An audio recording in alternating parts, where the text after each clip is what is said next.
What's going on, everybody? LK here, back at it again with another video, and today I want to talk about matchup analysis a little bit. So I get asked this a lot. Okay, how much do you watch your matches? Okay, do you study your matches? What do you look at when you look at matches, etc.? So I figured, why not kill two birds with one stone? This is the only match I managed to get recorded from Japan Saga of myself. I didn't really get to play on the mainstream that time, unfortunately, but it is me vs Kaz. It's like winners round 3, so it's not like super deep in the bracket yet. I did have a long losers run. Unfortunately, those matches are not recorded, but this is a pretty good one because it shows off a lot of what I like looking at in matches in like one set, and I think it's like a kind of good set. So with that, let's just jump right into it. So unfortunately, we have the East Coast shaky cam going on. My boy Twilight recorded this for me. I didn't know, but also thanks. So I'm playing, of course, Team Gohan GT SSJ.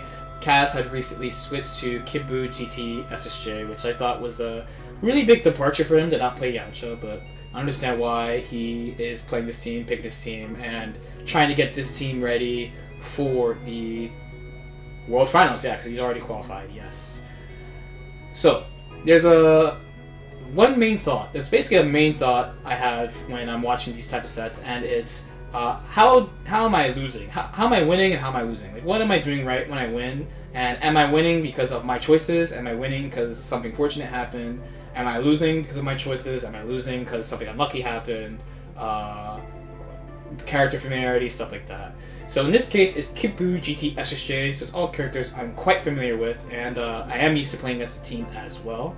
So as far as matchup strategy stuff, I'm not thinking, hey, I need to learn how to fight Kid Buu. Like, we've been fighting Kid Buu forever. I'm not really thinking about that.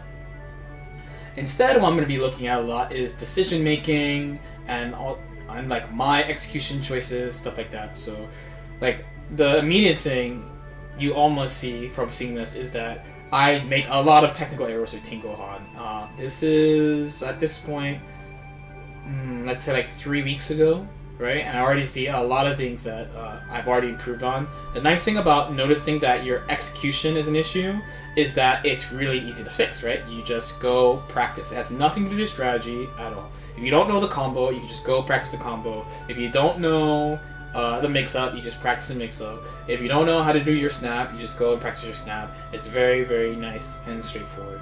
So I won't really talk too much about combos here, despite you'll see there are a bunch of combo things that happen in this set where you're like, man, okay, if you knew that combo, you would have died. And I'll be like, yeah, that sucks, I gotta go practice it. Is what I thought 3 weeks ago. So the main thing here is going to be really about the decision making and a match flow. So one thing that happens a lot at high level, and this already happens, is that basically one of the main things is that you want to have your whole team intact. So Kaz, Goichi, Sonic, like whoever you can think of, many people spark extremely early. They usually spark their first character. For this team, I do so as well. Here's an example of me. If I had a good combo, then, or if I knew the actual combo, I would have killed. That would have killed too if I didn't make a mistake. It's all good. Kaz, I understand he's playing like kind of out of his element here. Like, he usually has Yamcha, so there's a lot of like assist calls I don't have to worry about. There's a lot less super dashing I have to worry about. Instead, it's just playing around the standard but difficult control style of having like a double beam, and Kid Buu like really adds to the amount of control he has here. So the important thing that I'm looking for is how am I getting my hits, how am I hitting him, how am I avoiding hits. I tend to pay attention like these type of things. Like the game has let's go back. So the game has a lot of these type of like guessing situations. So like he teched this. We all know that GT, his tackle is very, very good after DR tech, and when you block in the air, he's plus. This type of situation is really common in the game, where the game makes you basically guess rock, paper, scissors, and the return for being right is really high. And one thing I thought when I did that specifically is that I know I'm taking a risk, but you just have to take risks at high level. Like you have to guess hard at high level more often than like at low and mid level. Low and mid level you can kind of get by just doing only safe stuff. They consciously like make safe stuff harder to do in this game, so you have to take risks like that. That EX tackle by him was a really good whiff punish, and I stole that immediately. When he did that, I was like, that's really good.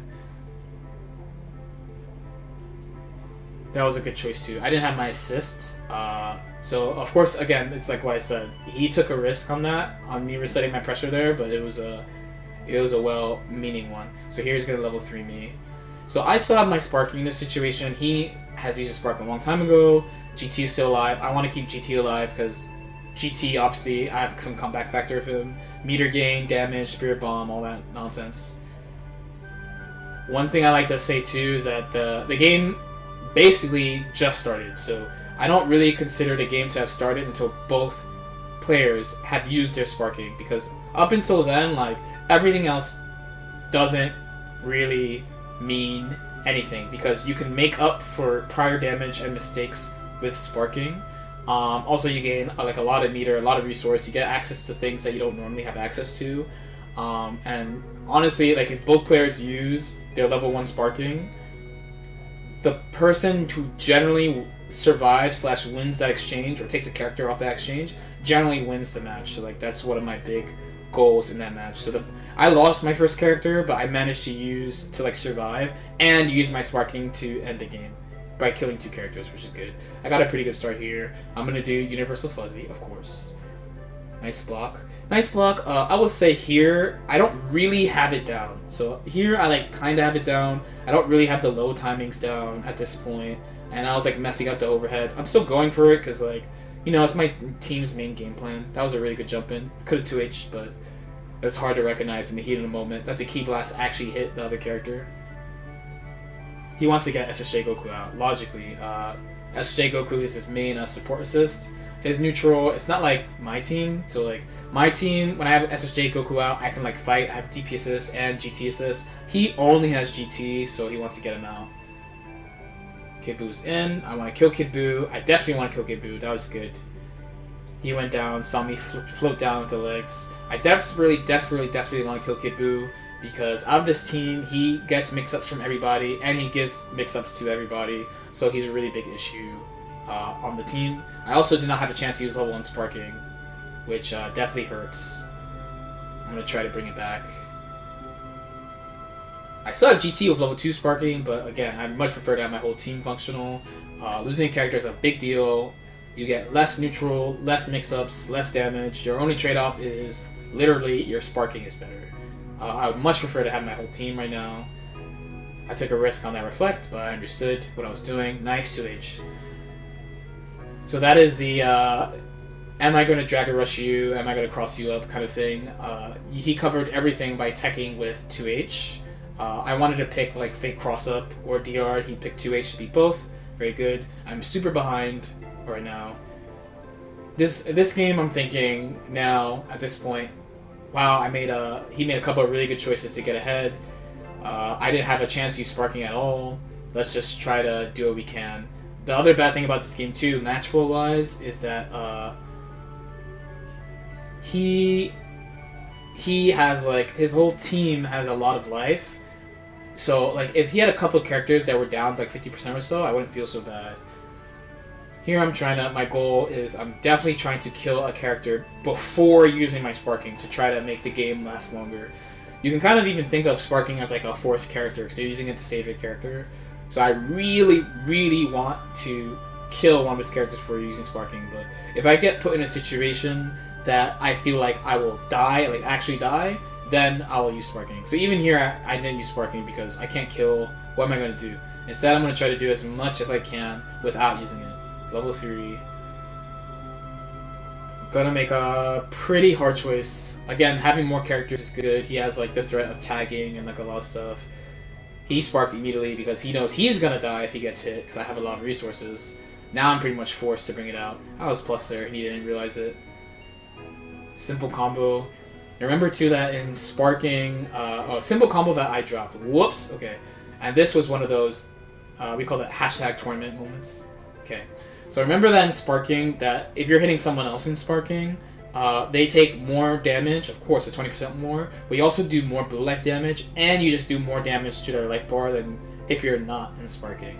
Pretty important to remember. I'm going to live here, probably? Probably? Yes. Live here. I'm scared. I guard cancel again. Solo guard cancel. SSJ Goku actually has a really good one. He did 2H again.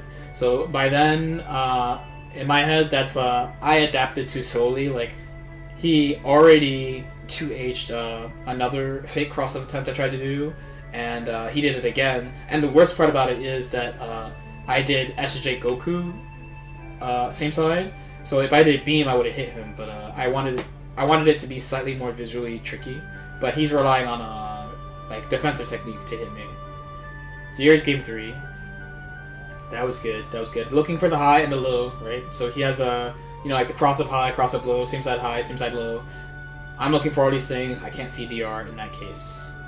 Here he's pressuring me. Kid Buu is really good at extending his turn. I kind of just slip out of here though. Nice block on the double overhead. Got him. I think he tried to challenge there. Team Gohan's pressure is good, and his frame data is really good. Like his standing medium is -3, but it's not like flexible. Let's say it's really scary when he has assists, but it's slightly less scary when he's alone, unless he has like a meter to burn. So okay, here is what I said. The game has just started, but I'm scared and I do not have a good combo for the situation, so I do this instead. I get the guaranteed down and a mix-up, right? If I kill this character, I have a big lead. He 2H again, so at this point I'm like, oh my god. So now, currently in my mind, luckily he dropped. I was like, wow, that's really fortunate. So he won this point war, like, really clean. In my mind, tournament time, like, 2 things. 1, wow, that sucks. I can't believe he did that 2H there. 2, oh my god, I wish I had an actual combo off auto combo because I would have killed. 3, don't stress out too much, and you have one character that is almost dead. So if you get a hit and snap him, you can get back in the game. Unless you get hit by this low, the Pogo low. So again, Kid Buu is alive. Kid Buu does a lot. He gives really strong mix-ups to everybody, including GT. Here he is snapping because he wants Meter to do Spirit Bomb and he wants to kill my neutral assist. I managed to block. Here's another one. I get hit, but there we go. I did a fuzzy mash out. I'm trying to kill the Kid Buu, but I mess up my snap. He punishes me. Now I'm really feeling it. Now I'm really feeling it. Because you gotta think about match flow. Like, when that character lives, they basically get extra. Like, you have to hit them 2 times extra each time you let them live, right? So, like, I hit him once. I bought him Kid Buu. I missed the hit again. So now I have to hit him 2 times again to kill that character that should have already been dead. It slowly wears on you if you're not, like, an experienced player. I'm trying to hang in there though. I'm really scared to guard cancel when he hits me for this. I'm really scared to guard cancel. Japanese players are really good against guard cancel.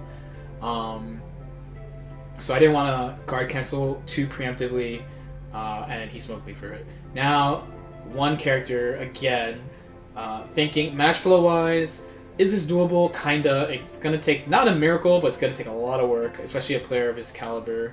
Mostly I feel okay because he has 1 character left. I mean, not 1 character left.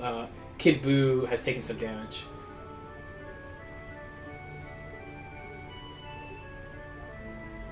Here, because he didn't, I don't know why he didn't kill me, but he let me endure. I'm thinking, okay, this is my real last chance.